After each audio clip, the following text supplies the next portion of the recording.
আল্লাহর এক বান্দা ছিল নামাজে সেজদায়। তখন আল্লাহ রাব্বুল আলামিন তাকে ডাক দিয়ে বলে, বান্দা তুই যতই নামাজ পড়, যতই সেজদা কর, তোর জায়গা জাহান্নাম। এই কথা শুনে বান্দাটি বলল, আলহামদুলিল্লাহ। আল্লাহ তখন বলে, এই বান্দা, জাহান্নামের কথা শুনে কেউ আলহামদুলিল্লাহ কয়? বান্দা তখন বলে, আল্লাহ, জাহান্নামের মালিকও তুমি, জান্নাতের মালিকও তুমি। তুমি আল্লাহ খুশি হয়ে যদি আমাকে জাহান্নামও দাও, তাও আমার আপত্তি করার কোনো অধিকার নেই। আল্লাহ তখন বলেন, বান্দা, জাহান্নামে গেলে তুই পুড়ে যাবি, তোর খুব কষ্ট হবে। বান্দা তখন বলতেছে, আল্লাহ, কষ্ট শুধু আমার হবে না, তোমারও হবে। আল্লাহ তখন বলতেছে, বান্দা, তুই পুড়বি জাহান্নামের আগুনে, আমার কষ্ট হবে কেন?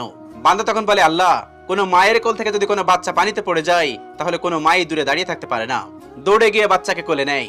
আমার বিশ্বাস ওই মায়ের চেয়ে কোটি কোটি গুণ দয়া তোমার বেশি।